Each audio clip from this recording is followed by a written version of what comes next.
It's a beautiful, beautiful and a warm welcome to each one of you to today's episode of Love Therapy. I'm sure those of us that joined us last week at this particular time, you already tapped into the fire that is burning on this program. I'm trying to ask myself, why should we continue to have broken relations when this program is here?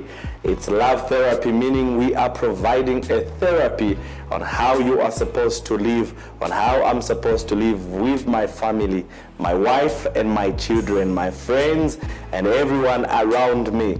Just in last week's introductory program, we learned quite a lot. And one thing that saddened me in the discussion is to learn that there is actually a deviation. God intended that man and woman should build lasting relations, and he even gave through Jesus Christ an instruction that when God has put together, let no man put asunder. But we did establish at the initial stage of the program where we learned that a number of divorce cases have been legally granted that counted in the year 2020 to about 20,000. We don't have statistics for 2021, but I know if we have that, it will still be amazing and alarming. The 2022 and all the years that follow, you want to agree with me that there are a number of such divorces that are happening. My question this episode is, what really causes such outcomes in our marriages? What is the contributing factor to the collapse in marriage? In other words, what are the causes to divorce in a marriage? That's our topic for tonight. I want to pray that you be blessed. We are looking forward to hearing from you. We'll be availing with you the contact details of how you can write to us on this program so that you are given advice. No matter how little the situation can be, but you want somebody to open your mind, Dr. Chunga is here.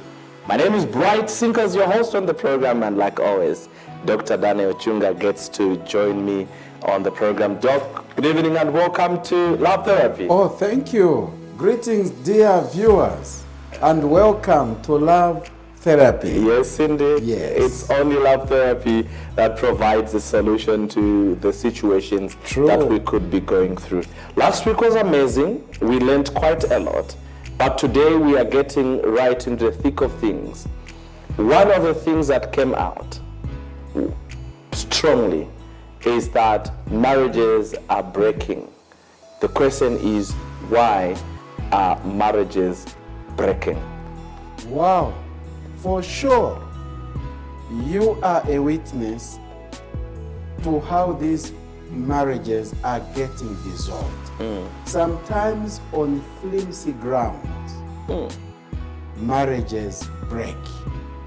One cause of divorce is attributed to the traditional view of marriage.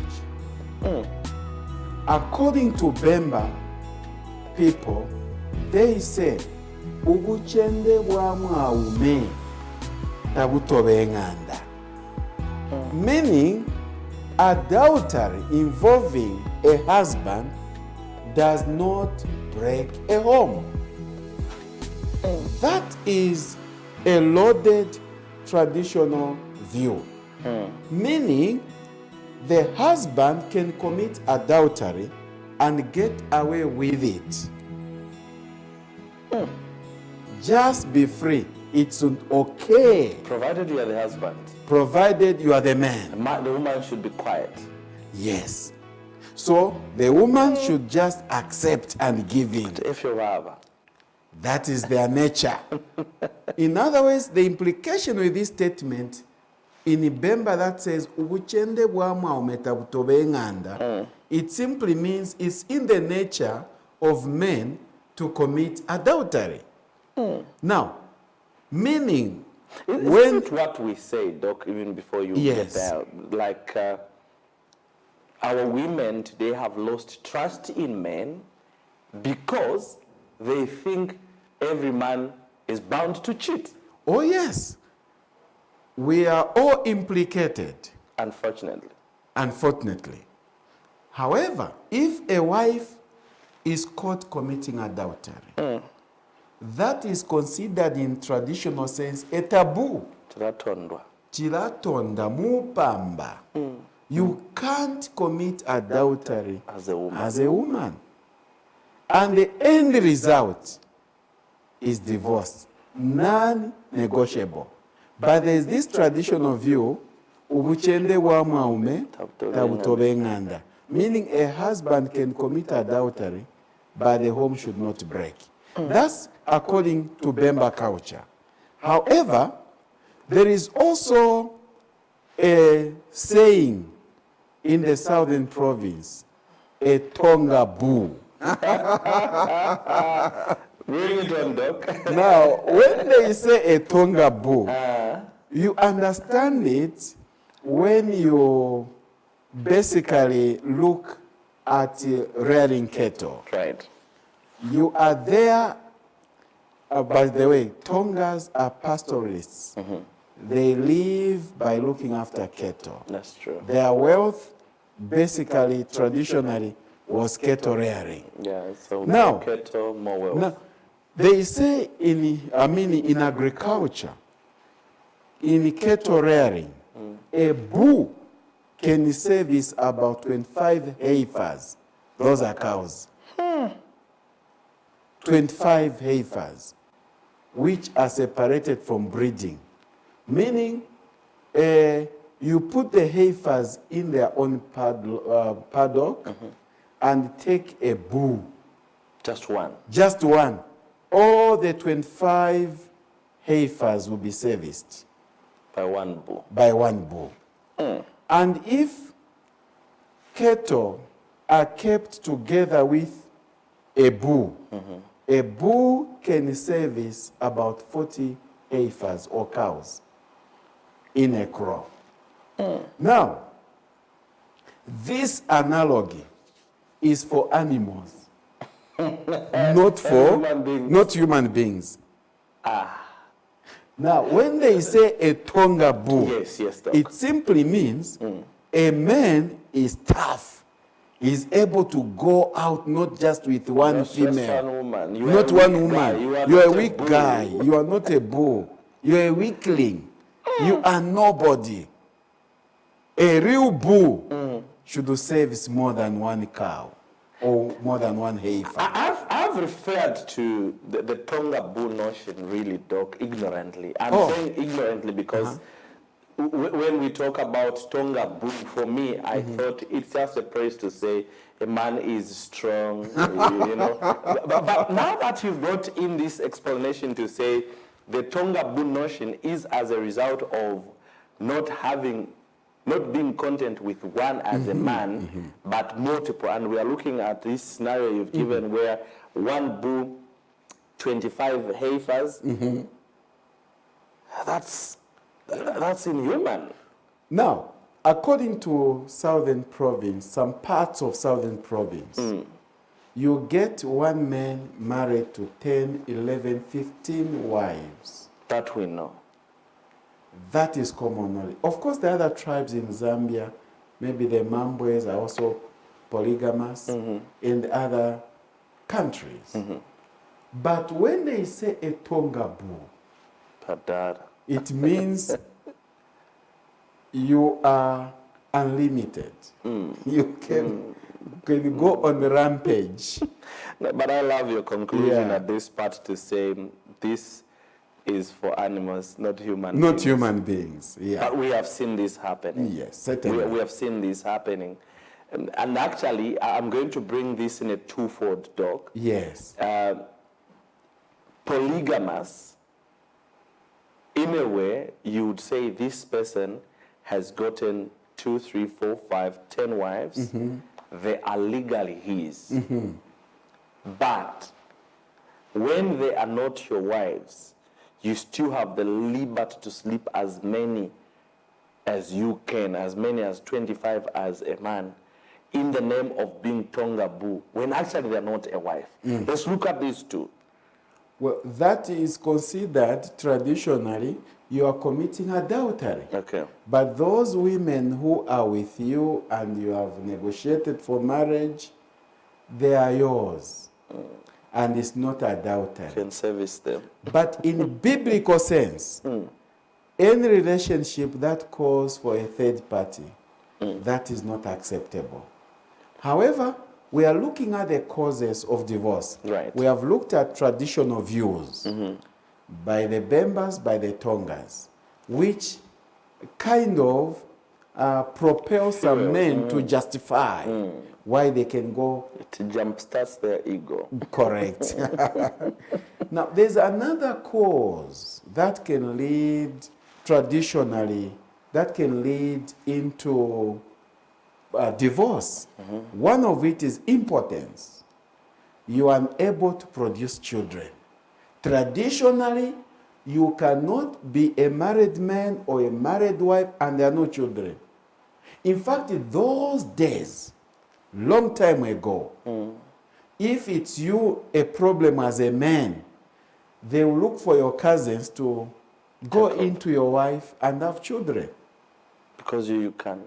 And if it's the wife who is not able to give children, they'll look for a young sister so that you have children and bring offspring on board so that she keeps her marriage. Because there are no children, why should you go somewhere? Come, here's my young sister. But what guarantee do you have that the young sister is going to have children? Well, there are some tests that were carried out traditionally to see whether it's a male who is not able to produce. They would allow a man to ejaculate in the water. And if the semen floats, then they say you are not productive. The problem is what? The man. There were some traditional tests, and our elderly men would know, and women. And so they would be. I've even heard talk that on the initial wedding night, they give a cloth. Oh, yes. And then you should wipe the semen using that. Then in the morning, when they unfold it, yes, if it is just unfolding, then they say, the man is a a problem here. Yeah. But if it sticks, Yeah. it is glued, then they say, no, there's life here. So the problem is the woman. So there is African knowledge. And our traditional parents were very wise. They could tell. Now, traditionally, if there's no child in a marriage, that was a cause for divorce. Lying. Families interfere. Yes. Why should you stay on? There's nothing for you. You don't have offspring. Divorce. Even in Bible times, it was a problem with Abraham and Sarah. Yes. Until Abraham deviates and produces Hagar. So Hagar is born thinking that was the promised child, which was wrong. Another area which can lead marriage break is lying. If you are known to be a liar, or if you have lack of respect for your husband, for your wife, for the relatives, it was enough ground to be divorced. Also, sometimes if a woman does not kneel before the husband, or if the wife eats certain portions of chicken, which are meant, which are meant for the husband, a man would complain, and that was enough ground for divorce. Just relish, a marriage is broken. Sometimes laziness. If you cannot go to the field as a man, the woman has a right to say, no, he's just busy producing children, he can't feed the family, I'm leaving, and vice versa. Alcoholism can be a ground of divorce. Here is a fellow who drinks a lot, drinks to his head. He comes home, maybe it's a male, no conjugal rights, maybe it's a female, they are drunk, And that can be a cause for divorce. Another reason is not buying clothes. Traditionally, if you don't buy certain clothes to your wife, the wife can divorce you. Oh, yeah. She can simply say she has never even bought any underpants. And that was enough ground for divorce. Many flimsy reasons traditionally are there that has made many homes break. I looked at the aspect you mentioned about lack of respect. This is a tradition norm that has been passed on for a number of times to a point where a lot of us have really taken time and looked at it and say, okay, if my wife is not going to kneel for me, then she doesn't respect me and all that. These things have been there. They have been there from time immemorial. My question really, Doc, is should there be a template on how marriages are going to be handled? I'm asking this because if something worked for you, it didn't work, it doesn't mean it will work for me. If it worked for another person, it's not guaranteed that it's going to work for you. So my question is, should there be a template to say, this is how it should be done? If it is not done like this, then call it quits. Well, I can say yes, no. Okay. Why? For example, you are Zambian, you are African, you get married to a European, there's cultural difference. The way African women are coached to manage a home, if those are your expectations from a European wife, then you have missed the mark. Hence, the issue of counseling comes in to help these two people manage marriage life well. For sure, if there is no template per se, but there are expected norms, generally accepted behaviors when it comes to African tone of marriage. Right. So you cannot just rubbish issues away and say, well, I'm going to create my own culture. There is a culture already established. By the way, in some cultures, a man should never be found in the kitchen. They'll chase me. Or they'll say they've brainwashed our brother. He's now cooking for the wife while he's watching television. It becomes a problem. It surely does. It surely does. So there are certain norms which are generally accepted in terms of roles and so forth. Okay. Of course, I'm not saying a man cannot cook for the wife. That's true. He can. Okay. But the traditional view that the woman prepares for. All right, is love therapy. Today we are looking at the real cause to divorce, and we've just established at this juncture that some traditional views have actually fueled and led to divorces that we are seeing. But of course, we cannot do without the Bible. After the break, let's consult the Bible and hear what God has to tell us on love therapy.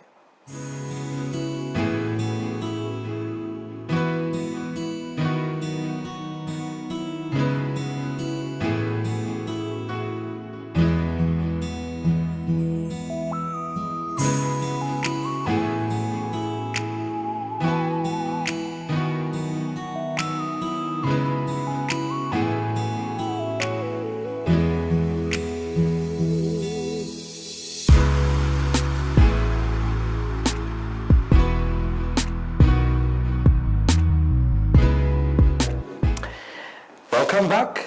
This is Love Therapy. Today we are discussing the causes of divorce. And we know that divorce is only happening in a marriage setup We've already established on this program that a number of divorce cases, both those that have been recorded by the courts of law and those that happen behind closed curtains. The question is, why do we have such, and what really fuels such? On this program, so far, this episode, we have already established that tradition also plays a part. But what does God, in His Word, consider, or how does God consider divorce? Before we even look at what He considers, what is the biblical position on divorce? My guest, Dr. Daniel Chunga, continues to establish what we have looked at. So far, the traditional aspect has been adequately covered. But now, do we have a biblical position on divorce? Wow, yes. Marriage was intended to be a permanent relationship. Right. Divorce was never initiated by God. It's a foreign concept. However, divorce was rampant during the time of Moses, to the point that to curb this scourge, they needed to regulate it. Meaning, according to Deuteronomy chapter 24, verses 1 to 4, during Mosaic time, any divorce was required a mere writing of a note of separation. And when you read this text, I can read it actually for the sake of viewers. Deuteronomy 24, verses 1 to 4. The Bible says, if a man marries a woman who becomes displeasing to him because he finds something indecent about her, and he writes her a certificate of divorce, gives it to her, and sends her from his house. And if after she leaves his house, she becomes the wife of another man, and her second husband dislikes her, and writes her a certificate of divorce, gives it to her, and sends her from his house. Or if he dies, then her first husband, who divorced her, is not allowed to marry her again after she has been defiled. That would be detestable in the eyes of the Lord. Do not bring sin upon the land the Lord your God is giving you as inheritance. The key point I want to glean from this text is the issue of giving a certificate of divorce. Now, during the time of Moses, divorce was very rampant. And it was only validated by having witnesses. And once you divorce a woman, and a man marries another woman, that divorced woman is free to get another man. If you, as a man who divorced her, decides to go back to her, that was considered as a violation. Now, the only biblical ground on which divorce is allowed in the Bible is on the ground of adultery. If a husband or a wife commits adultery, the Bible acknowledges that kind of divorce. Only when there is a violation of the marriage bed, that becomes the basis for divorce. Otherwise, according to Malachi chapter 2, verse 16, God hates divorce. In the book of Matthew, the Pharisees asked Jesus concerning the subject of divorce. And according to Matthew chapter 19, verses 4 to 6, Christ responding to the question on divorce, he challenged the Pharisees and said, haven't you read? Are you ignorant? That at the beginning, the Creator made them male and female. Right. And he said, for this reason, a man will leave his father and mother and be united to his wife. And the two become one flesh. So they are no longer two, but one. Therefore, what God joins together, let no man put asunder. So the grounds for divorce, according to the biblical perspective, is that marital unfaithfulness by either spouse, either husband or wife, not just the man. Both either way is a ground for divorce. The Greek word for adultery used in Matthew 19 is porneia, which is translated as marital unfaithfulness, which is related to sexual immorality. Now, marriage may face diverse challenges. Maybe no respect, you are not buying clothes, who has eaten the gizzard of a chicken. You can have all these grounds to say, because this is happened, let me divorce. The only accepted ground biblically is when there is violation of marriage bed, meaning the wife or the husband has committed adultery. That becomes the basis for divorce on a biblical perspective. Meaning God allows divorce. He allows divorce because he cannot force you into a relationship. You cannot stay in a relationship that is harmful, against your wish, against your will. We do understand problems are there in marriage. But if your husband or your wife becomes too generous outside marriage domain, then your life is at risk. And on that basis, you can say, let us separate. By generous, you mean he becomes a Tonga bull? Yeah, he wants to service everyone outside marriage. Yeah. So that you can't withstand. All right. But in an event that I have chosen to stick around, regardless of what my partner has done, will God hold me accountable? No. In an event, the wife decides to forgive the husband who committed adultery.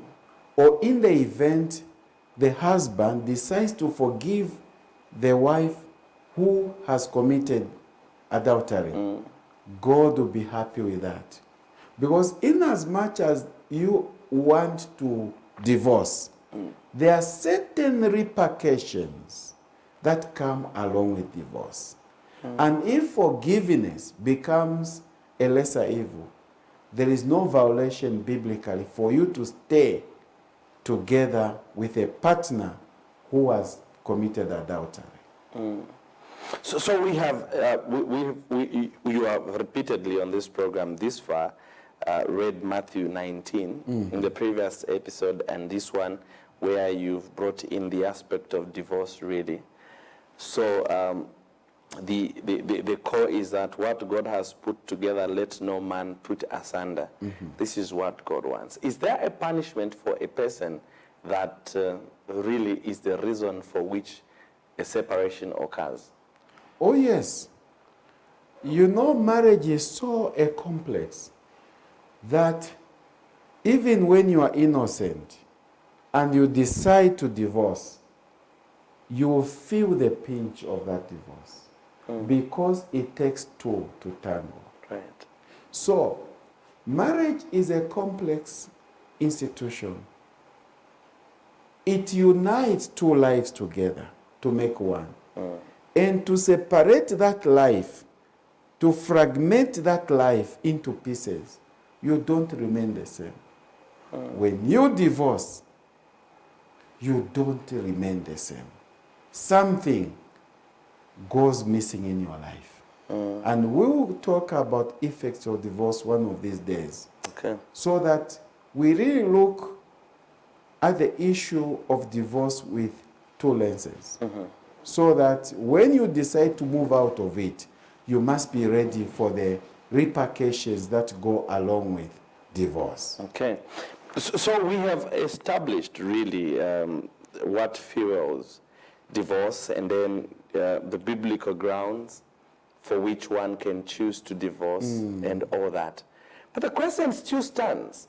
What really causes divorce? Especially now that we have seen that this is actually at another level. You brought in the aspect of this happening in the times of Moses, where a certificate has to be given. I'm getting something different from the New Testament and the Old Testament, where in Moses' time it was really as you are displeased, and then the woman is free to marry. Should she turn out to be a problem, then they know she is a problem. But whatever happens, if she's going to prove that she's a better woman in another man's home, then you who divorced her, you have no part to play in her life again. It is done and it is done. But then Christ comes and brings in the issue to say you only divorce when there is unfaithfulness involved in the marriage bed, and that is going to happen. But then what really would lead somebody, a normal, fledged human being, to just say, now I am going? Okay, no. Did it start from somewhere? Was I just saying I'm going to go into a contract, and then when I am done, we will not renew the contract? Well, Bright, there are many factors, there are many drivers to divorce. Okay. And let me enumerate a few. One of it is teenage marriages. Okay. Here are young people, they are 13 years, 14 or 15, 16 or 19. They get into marriage. They have not matured to the point that they can make good decisions. Right. As they grow, they start regretting. So early marriages are vulnerable to fall prey to divorce. Not only early marriages or teenage marriages, short courtships. Here is someone traveling from Kitwe to Lusaka, meets a young lady. By the time they arrive in Lusaka, they have already set the wedding date. They have already agreed on the kitchen party. And short courtship, so fast as though there's something chasing them. As though you are scared that your partner will be yanked away by other men or women. What's the yardstick for short and long? Yeah, the yardstick, at least you need to know that person. Okay. You need to know basic background. Is this man I want to marry, was he married before? All right. Where does he come from? What does he do? All those factors need not less than 1 year of studying your partner. Not less than 1 year. Not less than 1 year. Not even 6 months. Not even 6 months. That is too early. Because you discover after the wedding day, only to discover the guy has a wife somewhere. He did not even divorce, and you'll be charged for bigamy, and so forth. So the best is have enough courtship time. That is a period to know your prospective partner. And that will give you a glimpse whether to go ahead. Because it's in courtship that you are going to see certain behaviors, which if you see that those behaviors will be detrimental to your happiness, you just have to put your foot down. That no, this marriage, So it's I can't okay. go ahead. It's okay to break up in the process before you even get married. That's fine. It's even biblical. You remember in Matthew chapter 1, verse 18 and forward, when Joseph was engaged to Mary, and from nowhere, Mary was pregnant. Fortunately, it was the Holy Spirit behind. And Joseph said, no, we are parting. But the Holy Spirit talked, no, don't divorce Mary, because it's the Holy Spirit at work. It's not anyone. It's no human union. So from that perspective, I can conclude that when a relationship, you have seen some moral fall, it's within your power to terminate, to break up. and find someone else. So when you have inadequate courtship time, you are going to learn each other. You are going to know the behavior, though not 100%. Yeah, Bemba's dog say if kokola, naika. And I'm just thinking, why should I wait? I think she is the one. Yeah. So in 3 months, I'm on my left knee. Will you marry me? Then we are meeting her relatives, and 3 months down the line, it is Londo Lesera, we call you, officiate, and then we are gone. Because why should I wait if I think she is the one at 1 month? Of course, you can court for a shorter period. For example, one, if that person you want to marry is your workmate, you know each other from workplace, you have known her or your schoolmate, you have basic information about that person. By the time you engage, it may not take longer than someone you have never known before.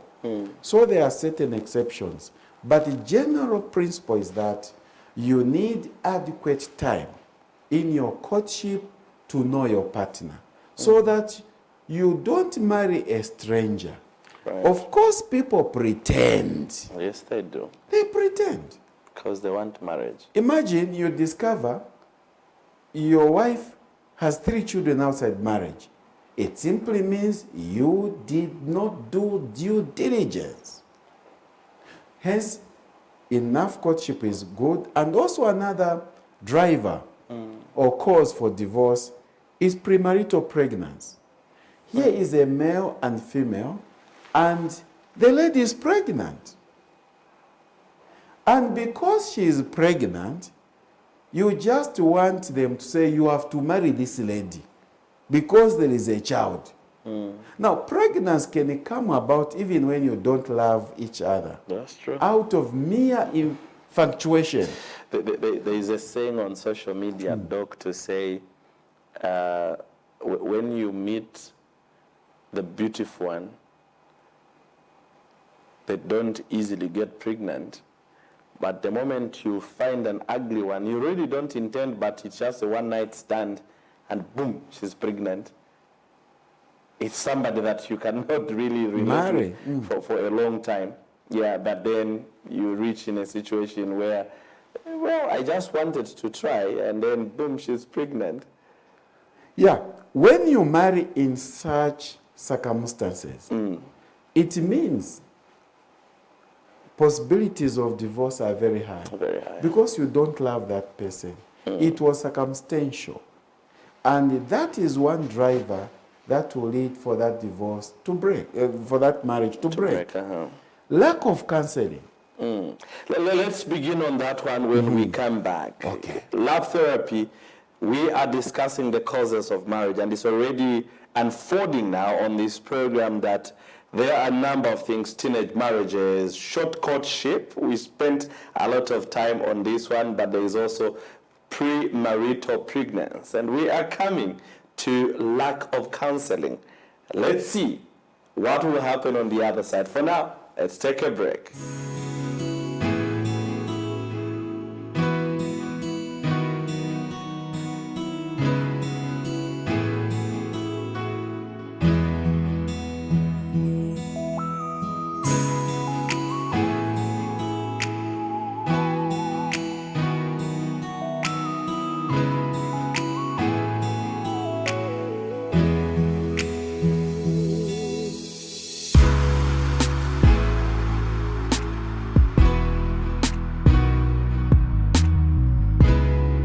Thank you so much for still staying with us.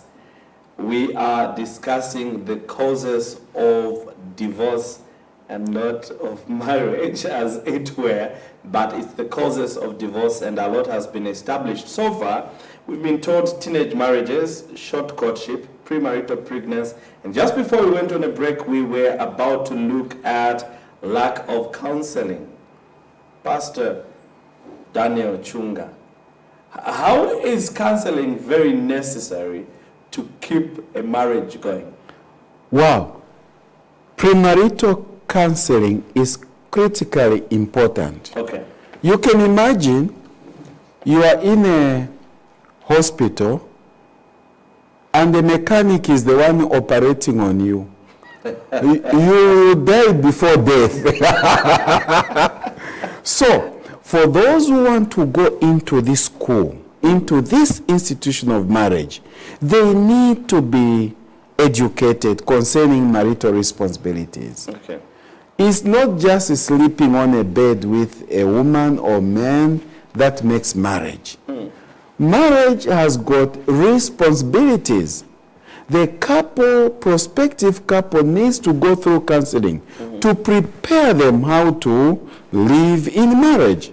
Right. Now, there are many areas that you have to be schooled. Probably you are married to someone who is not your tribesmate. You need to be schooled in the cultural differences and how the two of you are going to manage. Financial management, issues of respect, issues of in-laws, issues of hospitality, many other segments. So premarital counseling helps a couple to be ready for marriage life. Okay. And once that is done, it's good preparation for the couple. You may not know everything. You are just going into this school. So you need to know certain things, certain expectations. Otherwise, marriage is bound to fail. You just walk there because you did a degree of engineering or you did a degree in human resource management or gynecology. It doesn't work that way.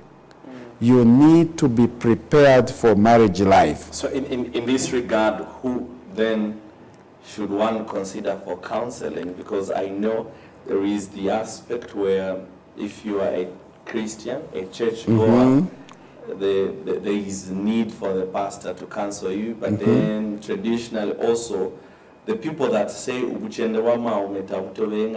are traditional counselors largely.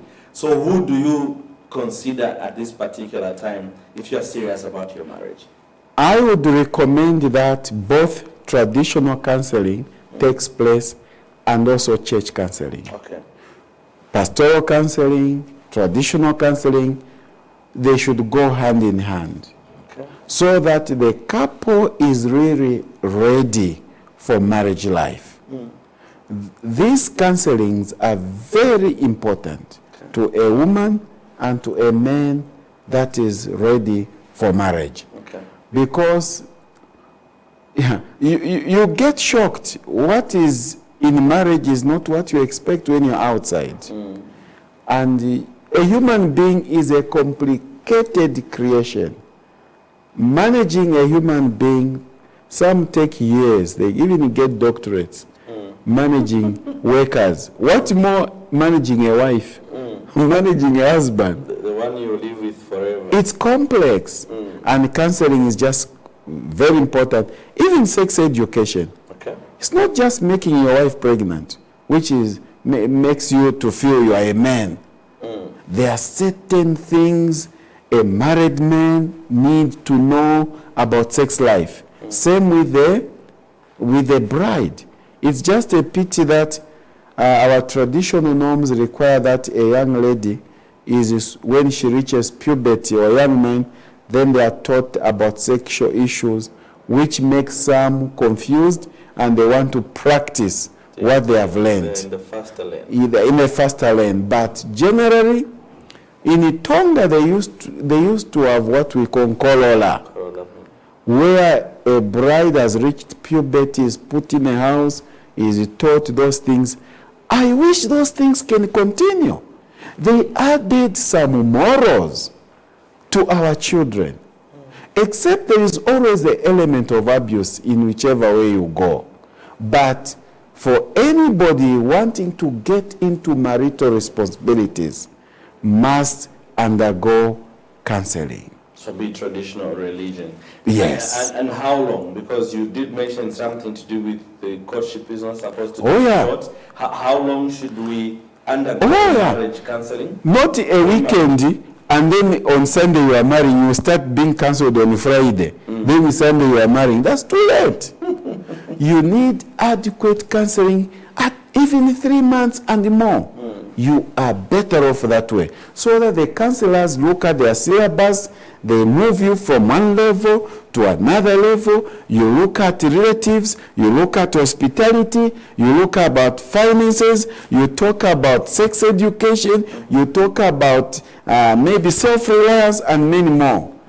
So it's a total package that should make this home ready for responsibilities. You sound really that, you sound like this counseling process is something, Doc, that is well documented. But arguments have always been to say, it looks like everyone that is a marriage counselor is giving their personal experience.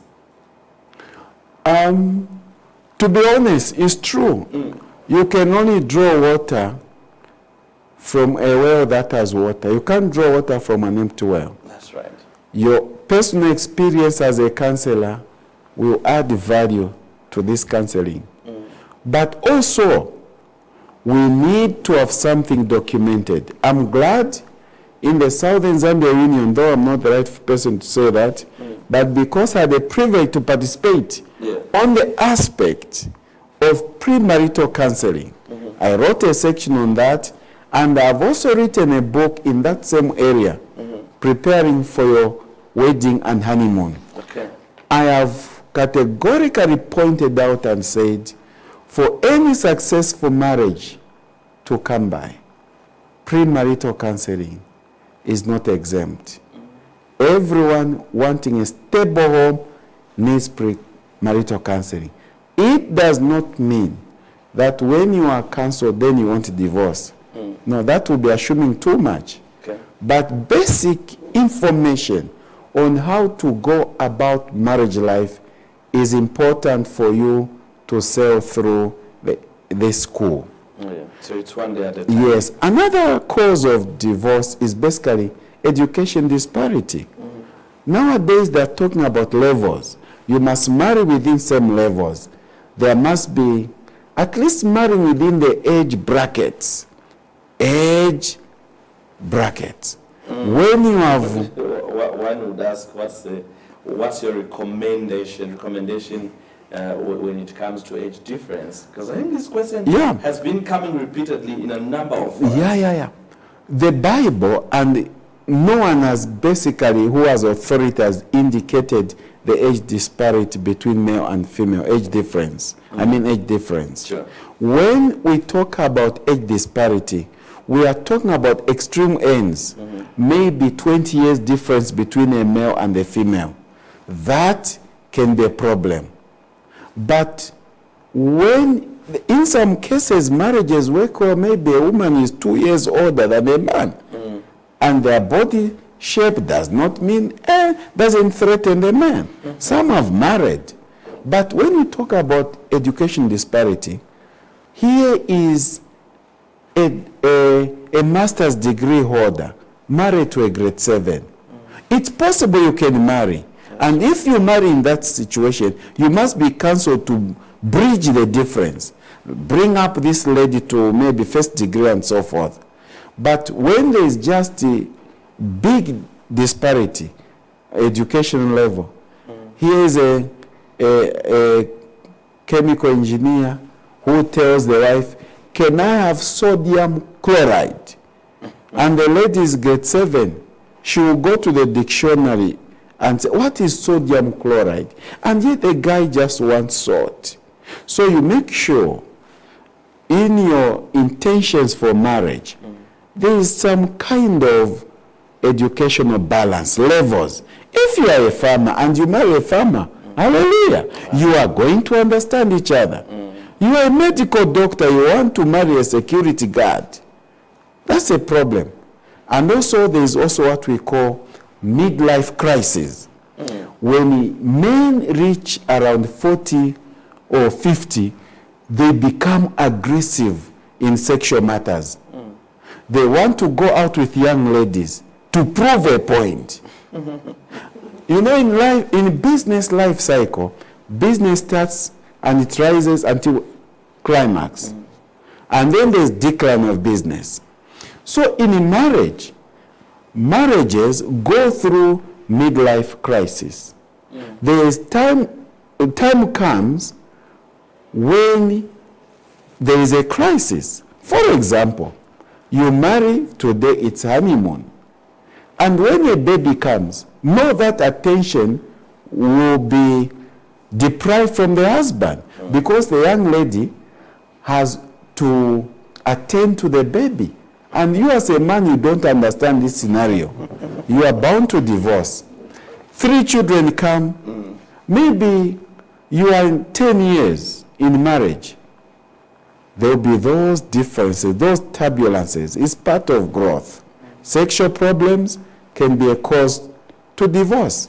Interference from relatives, from parents can be a cause. Money matters worse. Money matters. If money is not well managed between husband and wife, in most homes, it has been a source of divorce. Childlessness, it can be another problem.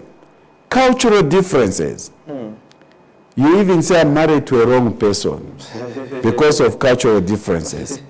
Spouse abuse, communication breakdown, desertion. Someone has gone to America, is not coming back. The marriage may break because you didn't marry a robot. How do you marry someone you are packed there in Kasempa and the wife is in Chipata? You can't have time together as a family. All those are causes of divorce. Lack of respect. Marriage at a tender age. And so forth. For example, if parents divorced, as children grow up, they say, after all my parents divorced, those are my role models. And they don't mind even if they divorce when they have a problem. Domestic violence and so forth. Just to mention a few bright. Those can be causes to divorce. Very, very interesting submissions, Doc, that you have made. The cultural differences, belief that would make somebody believe that they have married the wrong person. Is there such a thing as the wrong person and the right person? And who really determines to say that is the right person? For example, you did not do due diligence. You marry someone, you didn't know he is a sickle cell patient, and then you are saying, me, I wanted to have many children, but my current wife is a sickle cell patient. So, this is a wrong person. That person becomes a wrong person after marriage. But in reality, when you marry, when you say, I do, it's for better for worse. For better for worse. Until death do you part. All right. We should be able to conclude in no time, but before we even reach there, Doc, we want to ask you, and I'm sure the viewers are itching to ask this question. When all these things that we've observed as the leading cause to divorce begin to show their ugly face, what are some of the immediate measures an individual or a couple must begin to do in order to prevent divorce from happening? I'm asking this because you have outrightly pointed out, took us to the Bible, that God's intention from the beginning is that a marriage setup should stand till death separate individuals. These things are common. We see them in marriages. We see abusiveness, lack of respect, and all that. When these things are looming, how do we approach them in order for us to prevent divorce from happening? Well, a very good question. Admittedly, divorce does not happen in one day. It doesn't. Divorce is gradual. There are signals, there are red flags. And when couples ignore such signals, they are heading for trouble. So when you sense these signals, it's up to you to stand up as a couple and step in to prevent divorce. But above all, not every problem should lead into divorce. There must be latitude for forgiveness. It's within the power of husband and wife to forgive each other when there is something that is leading you to divorce. Right. There are times when you are a Christian and you are married to a non-Christian, and based on that you want to divorce. The Bible has guided in 1 Corinthians 7 verses 12 to 16 that even if you are married to a non-believer, as long as there is nothing wrong, there is no adultery, you are still allowed to stay together with that person. Now, there are laws of the land. We operate in an environment that has laws, and some countries and our government does regulate marriage. Now, in an event, the laws of the land conflict with the Bible position. As Christians, we uphold the Bible position.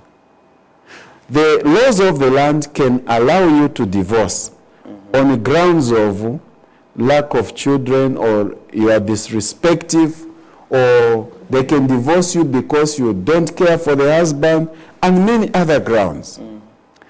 Even when the laws of the land allow you to divorce, in heaven, you are still regarded as husband and wife.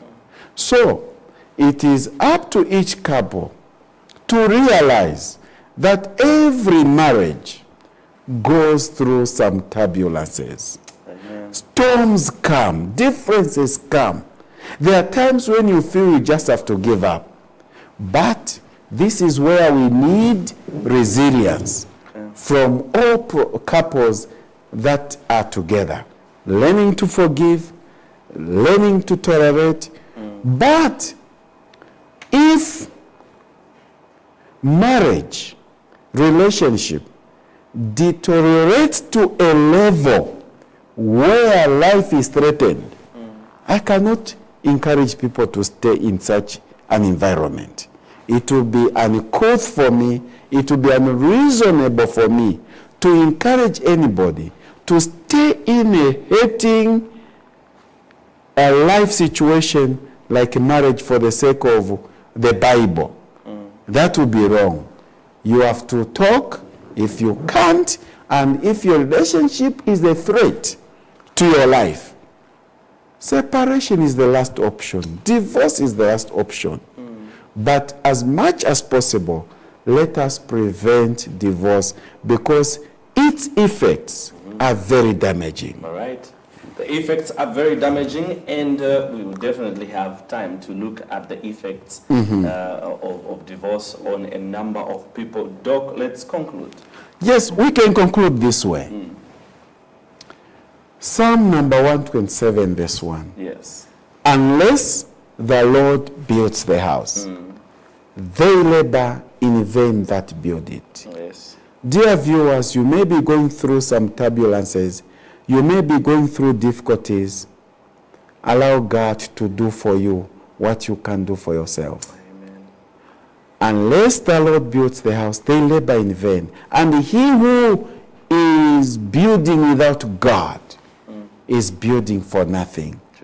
So, for those who are married, try as much as possible, as humanly as is possible, to prevent divorce. Because divorce tears a life apart.